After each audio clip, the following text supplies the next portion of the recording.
क्या खामेनेई परमाणु बम बनाएगा?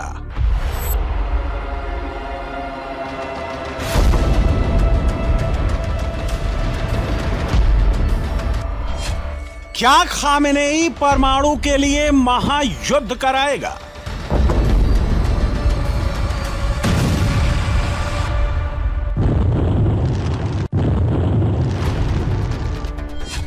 ट्रंप कैसे खामेनेई का परमाणु छीन पाएंगे?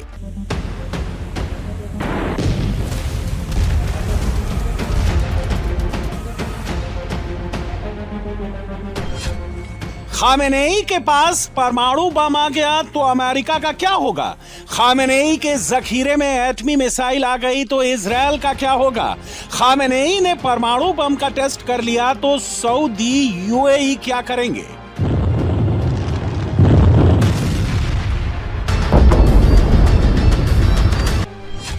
मिडिल ईस्ट में ट्रंप के दुश्मन नंबर 1 खामेनेई हैं। सऊदी, यूएई और इजराइल उनके सबसे करीबी दोस्त हैं। सभी ट्रंप को आगे कर खामेनेई का परमाणु हड़पना चाहते हैं। ट्रंप ने इनसे वादा किया है वो खामेनेई की परमाणु ताकत को एक बार में हमेशा के लिए खत्म कर देंगे।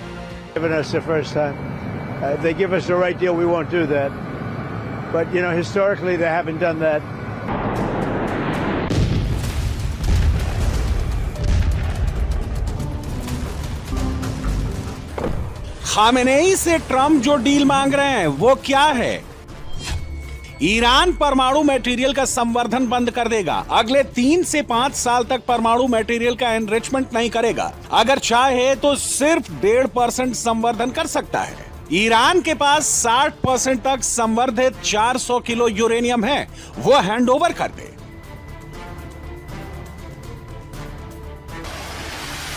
अगर खामेनेई ये डील मान लेते हैं तो ट्रंप हमला नहीं करेंगे।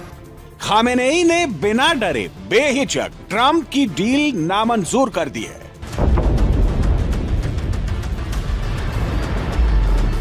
सिर्फ डील ही नहीं, जहां ईरान ने 400 किलो परमाणु बम बनाने लायक यूरेनियम जमा किया है उसे भी बंद कर दिया है।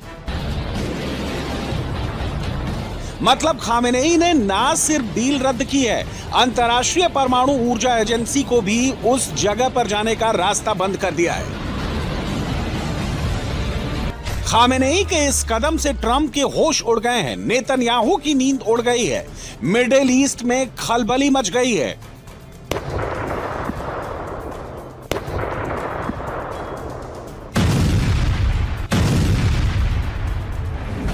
ट्रंप के पास अब युद्ध के सिवा कोई विकल्प नहीं बचा है। खामेनेई का परमाणु मटेरियल छीनने के लिए ट्रंप को युद्ध ही करना पड़ेगा।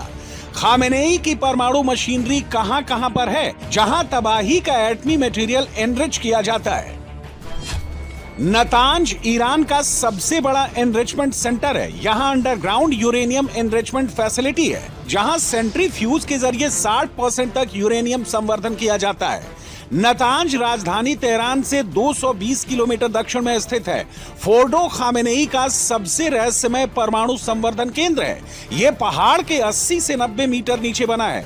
इसे खामेनेई का अभेद्य परमाणु किला माना जाता है। कौम शहर से 32 किलोमीटर दूर है। इस्फहान में ईरान का सबसे बड़ा परमाणु रिसर्च कॉम्प्लेक्स है। ये येलो लेक को यूरेनियम हेक्साफ्लोराइड, जैसे UF6 के नाम से जाना जाता है, उसमें बदलती है। नतांज के दक्षिण में एक जगह है पिकैक्स माउंटेन। यहां ईरान ने नई अंडरग्राउंड परमाणु फैसिलिटी विकसित की है। अमेरिका, इजराइल और नाटो अगर यहां बड़ा से बड़ा बंकर बस्टर बम या मिसाइल मारे तब भी खामेनेई के परमाणु अड्डे का बाल बांका नहीं कर सकते। अब ट्रंप के पास क्या ऑप्शन है? वो खामेनेई का परमाणु मटेरियल कैसे छीन सकते हैं? वो खामेनेई को कैसे परमाणु बम बनाने से रोक सकते हैं? The president's told his entire senior team that we should be trying to cut a deal that ensures the Iranians don't have a nuclear weapon. But if we can't cut that deal, then there's another option on the table. Well, look, I mean, if the Iranian people want to overthrow the regime, that's up to the Iranian people. What we're focused on right now is the fact that Iran can't have a nuclear weapon. That's been the focus of the president's policy, even going back to the first administration. अब Trump के सामने दो ही विकल्प हैं। Khamenei के खिलाफ Tehran में एक बड़े खुफिया ऑपरेशन को अंजाम दें, खामेनेई को मादुरो की तरह उठवा लें। दूसरा विकल्प है पहले ईरान पर भीषण हमला करें, IRGC के तमाम अड्डों को बमबारी से तबाह करें, ईरान की मिसाइल फैसिलिटी को बर्बाद करें, फिर ईरान के अंदर सैन्य ऑपरेशन को अंजाम देकर खामेनेई का खात्मा करें। ट्रंप भी समझ गए हैं कि मिडिल ईस्ट में अपनी ताकत को बचाना है तो ईरान में रिजीम चेंज करने के अलावा कोई विकल्प नहीं है। ईरान में रिजीम चेंज वेनेजुएला की तरह नहीं हो सकता है। खामेनेई कोई मादुरो नहीं है और ईरान ना ही वेनेजुएला है। रिपोर्ट के मुताबिक पेंटागन ने ट्रंप को सीक्रेट रिपोर्ट दी है। तेहरान में ऑपरेशन लंबा चलेगा। खामेनेई और उनके वफादारों को वहां से खत्म करने में हफ्तों लग सकता है। ट्रंप महीने भर से F-35 जैसे खतरनाक फाइटर जेट और अलग अलग करियर स्ट्राइक ग्रुप को मिडिल ईस्ट भेजकर खामेनेई को डरा रहे थे, डील के लिए मजबूर कर रहे थे, खामेनेई को सरेंडर कराना चाहते थे। बात नहीं बनी। अब ट्रंप ने दुनिया के सबसे खतरनाक और ताकतवर युद्धपोत मिडिल ईस्ट भेजा है। कैरेबियन सागर से USS गेराल्ड R. फोर्ड रवाना हो चुका है। 15 से 20 दिन के बीच वो अरब सागर में ऐसी जगह पहुंच जाएगा जहां से ईरान उसके टारगेट पर होगा। USS गेराल्ड फोर्स को भेजने का मतलब साफ है, अब मिडिल ईस्ट में महायुद्ध को टाला नहीं जा सकता। अब ईरान से युद्ध होगा। USS गेराल्ड परमाणु ऊर्जा से चलता है। 75 से ज्यादा फाइटर इससे उड़ान भरकर ईरान पर हमला कर सकते हैं। इस जंगी बेड़े में F-18 super hornet fighter jet और E-2 हॉक आई जैसे अर्ली वार्निंग विमान शामिल हैं। USS गेराल्ड में एडवांस रेडार सिस्टम भी लगा है जो हवाई ट्रैफिक और नेविगेशन को कंट्रोल करने में मदद करता है। जनवरी में अमेरिका के कमांडो इसी युद्धपोत में मादुरो को पकड़कर ले गए थे। अब खामेनेई की बारी है। Well, it seems like that would be the best thing that could happen. For 47 years they've been talking and talking and talking. In the meantime, we've lost a lot of lives while they talk, and legs blown off, arms blown off, faces blown off. It's been going on for a long time, so let's see what happens. In the meantime, we have tremendous power has arrived, and additional power, as you know, another carrier is going out shortly. So we'll see it how if we could get it settled for once and for all, that would be good. ऐसा बहुत कम होता है जब America middle east में दो career strike group भेजता है। 8 महीने पहले जून में ट्रंप के आदेश पर 2 करियर स्ट्राइक ग्रुप अमेरिका ने अरब सागर में उतारे थे। तब ईरान पर बड़ा हमला किया था। अब फिर USS अब्राहम लिंकन के साथ साथ America USS Gerald R. Ford को उतार रहा है। क्या फिर ईरान पर बड़े हमले का ग्रीन सिग्नल इसे माना जाए? USS Gerald R. Ford electromagnetic warfare में दुनिया का सबसे खतरनाक युद्धपोत है। न्यूक्लियर पावर से चलने वाला यह युद्धपोत स्टील्थ टेक्नोलॉजी पर काम करता है।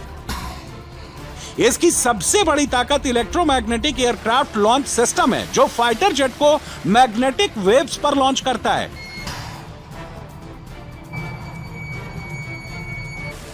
इसमें मौजूद 75 से ज्यादा लड़ाकू विमान कुछ घंटे में ईरान की मिलिट्री पावर को ध्वस्त कर सकते हैं। Trump USS Gerald R. Ford से सीक्रेट वेपन भी तेहरान पर लॉन्च कर सकते हैं। ये वो हथियार हैं जिनके बारे में ना चीन ज्यादा जानता है और ना ही रूस को बहुत ज्यादा जानकारी है।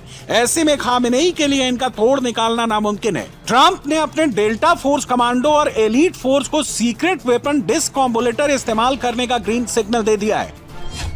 डिस्कॉम्बुलेटर एक सोनिक वेपन है। यह दुश्मन की फौज को कुछ सेकंड में बेदम कर देता है, उनकी युद्ध क्षमता को खत्म कर देता है, एयर डिफेंस को निष्क्रिय कर देता है।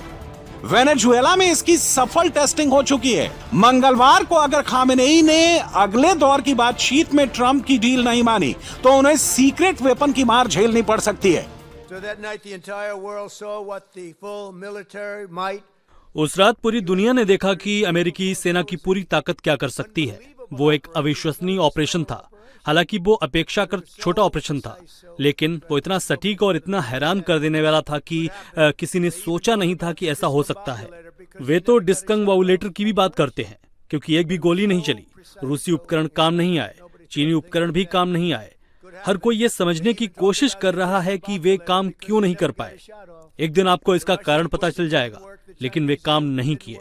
जब आप अंदर जाकर कार्रवाई करें और आप पर गोलीबारी ना हो, तो ये एक अच्छी बात होती है। But it didn't work. It's nice when you can fly in and not get shot at. Iran मंगलवार को फिर परमाणु के मुद्दे पर अमेरिका से बातचीत करेगा। ईरान ने साफ कह दिया है कि वो ट्रंप की मांगों के आगे सरेंडर नहीं करेगा। ईरान बातचीत के जरिए और ज्यादा वक्त लेकर अपनी सैन्य तैयारियों को बढ़ा रहा है। मिसाइलों और कामिकाजे ड्रोन को स्ट्रेटेजिक पोजीशन पर तैनात कर रहा है।